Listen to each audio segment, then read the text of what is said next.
This video is brought to you by Aura. A few years ago, when I first saw Call Me By Your Name, I, like a lot of other unwell people, decided I was gonna watch whatever this guy, Timothée Chalamet, starred in for the rest of my life. Thankfully, he's a really gifted actor, that's why we love him. A gifted actor that makes good decisions, interesting decisions.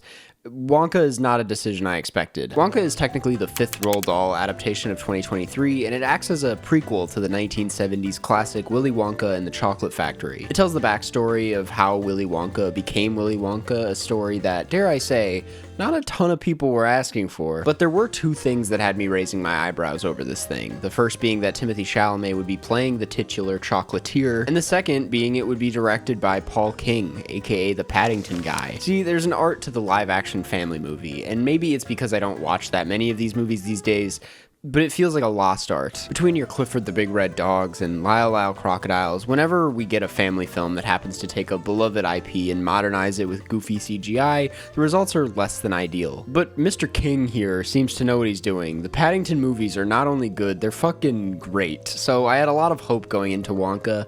And let's start with Timothée Chalamet, who a lot of people doubted after the first trailer. Well, I'm embarrassed to say that I was one of those people, and he kind of surprised me in this movie. For someone who was delivering consistently moody performances, I felt he brought a lot of charisma and charm to the film. Of course, it was never going to be as good as Gene Wilder, but he pulls enough from that iconic performance to make it somewhat believable that they're the same person. I've said it before and I'll say it again, I'm a defender of Charlie and the Chocolate Factory, but I still think this is a lot better than whatever Johnny Depp was doing. I was honestly mostly surprised by his singing chops. Listen, it's no Lyle Lyle Crocodile, but it definitely sounded nice. The thing about Chalamet's performance is I didn't think he was troubled enough. Gene Wilder and honestly Johnny Depp both understood that Wonka had a weird, dark thing about him. You got the sense that he could snap at any moment. There's something mysterious about this character where you're never really supposed to understand who he really is. There are tiny glimpses of that here and there in this film, but I never saw this Willy Wonka as anything more than a chocolatier with a dream. Which for the sake of the story, that's fine, it works. But this troubled side to the character is what, in my opinion, made that original Willy Wonka such a unique and universally enjoyed film. That is something I have to give Tim Burton credit for, is that he did understand that there is a part of Willy Wonka that's a horror movie.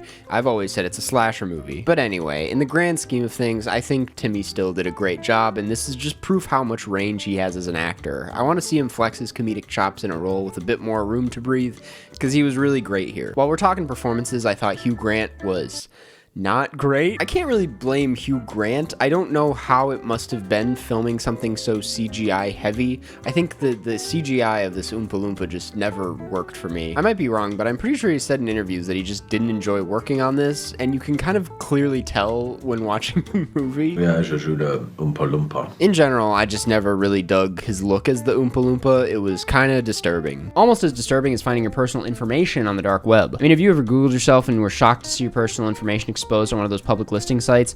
I Googled myself once and there's a picture of Joe Biden, and I don't know why that exists. But I also found so much of my personal information, which really freaked me out, made me feel extremely violated. But that's why I'm excited to partner with today's sponsor, Aura. See, data brokers are making a lot of money selling your information to robocallers, spammers, and others who want to learn more about you, like where you live. And Aura can identify data brokers exposing your info and submit opt-out requests on your behalf. See, brokers are legally required to remove your info if you ask them to, but they make it super hard to make that happen, so let Aura handle it for you. Aura also does a lot more to protect you and your family from online threats you can't see. It's really easy to set up so you don't have to download several different apps to get things like parental controls, antivirus, VPN, password management, identity theft insurance, and more. You get everything at one affordable price, which truly, that's a huge perk. Let Aura do the hard work of keeping you safe online so you can focus on other tasks with peace of mind. You can either let people continue to exploit and profit off your private information, or you can go to aura.com/Karsten to start your 2-week free trial, also linked below in the description. The rest of the cast, though, pretty much no complaints at all. Cal Elaine as Noodle was so incredible. She and Timothy had really adorable chemistry. Olivia Colman is amazing as always. Same goes for Keegan-Michael Key. Patterson Joseph was a delight. I loved his voice. Everyone in this movie seemed like they were just having a blast, and I love watching movies where people are clearly having a good time, except for Hugh Grant. To see a musical with this much energy is just such a treat. So yeah, let's talk about the musical aspects of it. I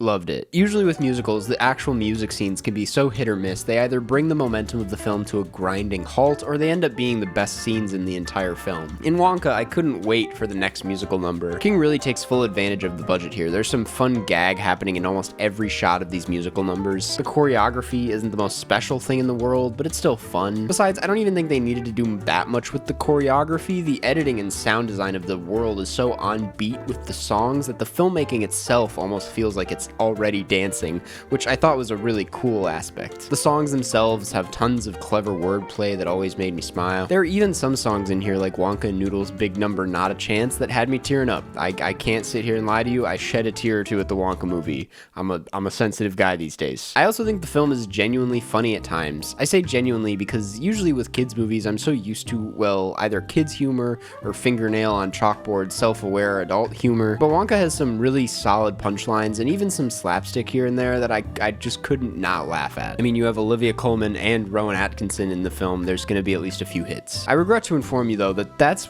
where the exceptional stuff ends. I don't think Wonka is the best thing in the world, and I think it certainly has some flaws. Weirdly, it feels more fitting to compare this to Paddington than any of the other Wonka movies. Because of its whole prequel thing, Wonka cheats its way out of the scrutiny that Tim Burton's version went through. It's its own thing, so you can't really compare it to a Willy Wonka movie. And I think the fact that it stands so far away from those films is in itself something that holds this back for me. At times I do get the feeling watching this that Willy Wonka the character was just plugged into a Paddington movie. And listen, to many that sounds like a dream come true, and clearly it didn't completely fail, but I do think this puts the film in a sort of weird in-between stage. It's not full Paul King whimsy, and it certainly isn't full Willy Wonka goofiness. I wish this was one of those cases where I can say in doing this it becomes a new thing entirely that I can't really compare to anything else, but instead it really just feels at times like a better Lyle Lyle Crocodile. Which is good, that doesn't mean it's a bad movie at all. I would say the only obvious flaw about this movie, in my opinion, are some of the VFX. I know this film is so CGI heavy because King had a lot of good ideas, many of which had to be done with CGI to be done at all, but man, does it look a little ridiculous some of the time. The final factory reveal scene specifically was kind of a hot mess to look at, in my opinion. And maybe that's why I felt the lack of whimsy. Because Paddington is by design just a bear on an adventure, any situation he finds himself in is going to be whimsical. But Wonka feels like an uphill battle of trying to take iconic Wonka magic and modernizing it in a way that wows people today, which will require just a lot of extra work, a lot of CGI, a lot of